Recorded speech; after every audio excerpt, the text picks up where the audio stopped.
সাবেক সংসদ সদস্য অধ্যাপক মিয়া গোলাম পরোয়ার। বক্তব্য রাখছেন বাংলাদেশ জামাত ইসলামীর সংগ্রামী সেক্রেটারি জেনারেল সাবেক সংসদ সদস্য অধ্যাপক মিয়া গোলাম পরোয়ার।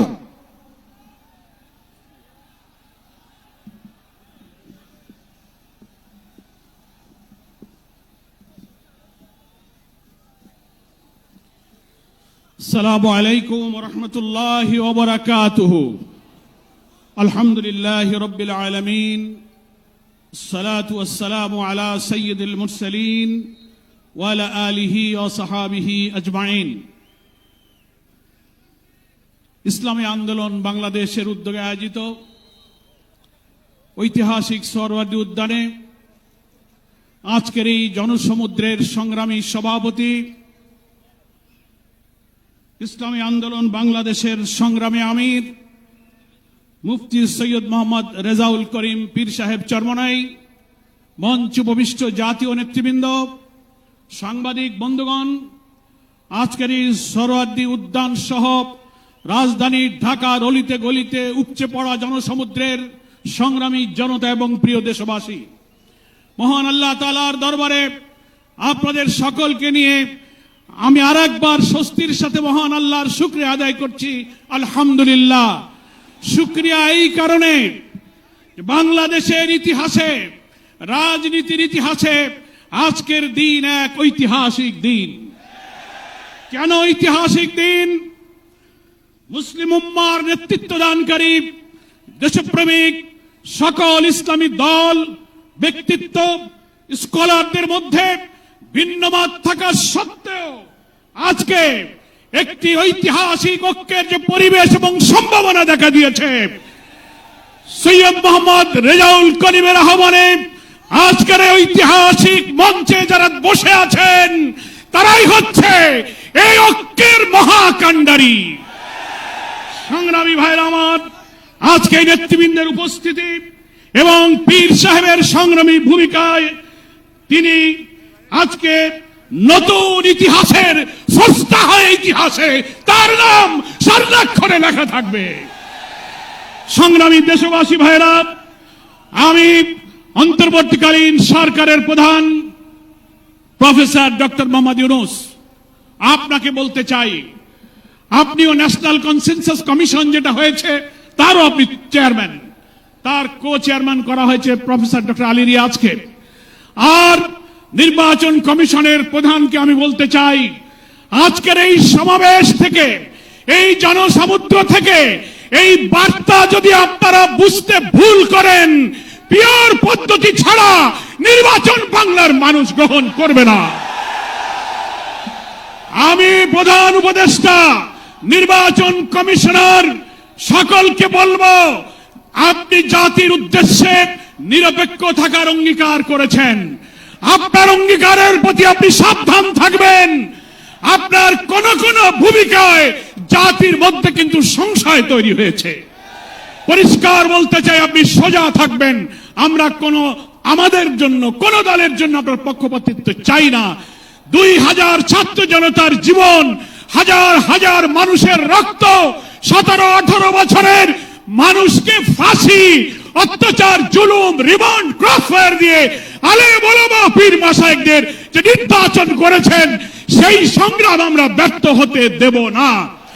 ফলে আপনাকে অবশ্যই জাতির যে দাবি উচ্চকিত হয়েছে, নির্বাচনের লেভেল প্লেইং ফিল্ড আপনাকে নিশ্চিত করতে হবে।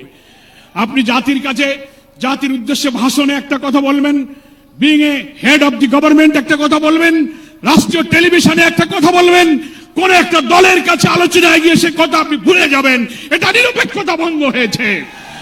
আপনাকে বলতে যে আপনি সোজা থাকুন। রাজনৈতিক সংলাপে আপনি দোষ করেননি, বৈঠক করার অধিকার সবার আছে, কিন্তু আপনি এক জায়গায় কথা বলে মত পরিবর্তন করবেন কেন?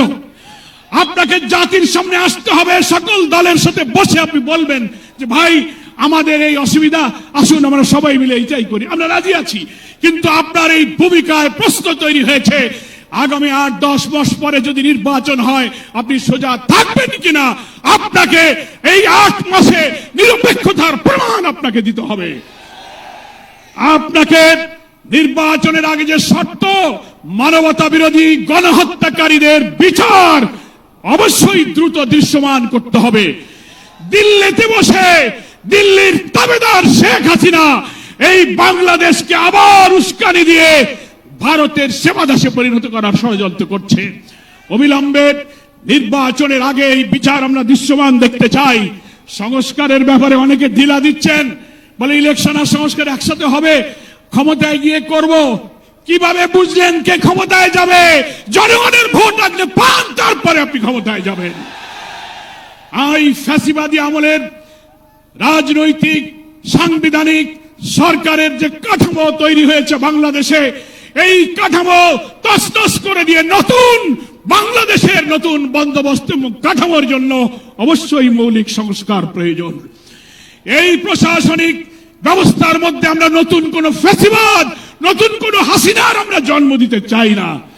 এই জন্য সংস্কার আমাদেরকে করতে হবে। আন্দোলনের শহীদ আহত যারা, তাদের চিকিৎসা এবং পুনর্বাসন করতে হবে। প্রবাসী 1,10,00,000 ভোটার, তাদেরকে ভোটাধিকারের ব্যাপারে আপনাকে নিশ্চিত করতে হবে। স্থানীয় সরকার নির্বাচন আগে দিতে হবে।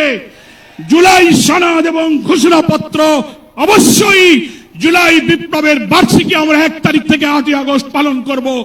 এর মধ্যেই জুলাই সনদ এবং জুলাই ঘোষণাপত্র আপনাকে বাস্তবায়ন করতে হবে।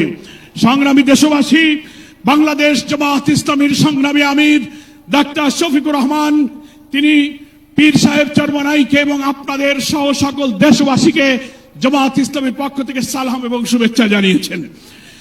তিনি জাতীয় ঐক্যের জন্য যে ঐতিহাসিক ভূমিকা রেখে চলেছেন, আমি মনে করি চরমনার পীর সাহেব সেই চেষ্টার ক্ষেত্রে একটি গুরুত্বপূর্ণ ঐতিহাসিক উদারতা, অবদান, মহব্বত রেখে ইতিহাসের একটি স্রষ্টা হয়ে তিনি থাকলেন।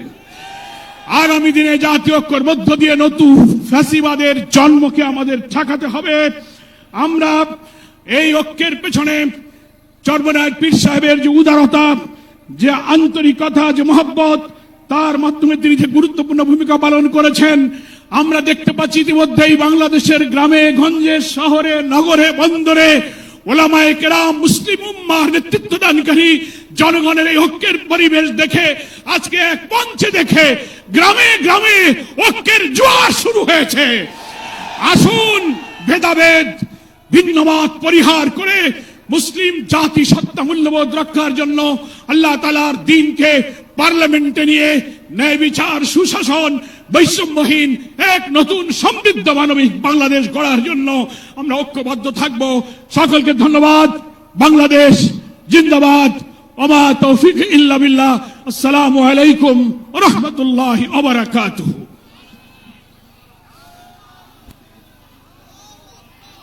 সকলের হাতের হাত পাখা এবং পতাকা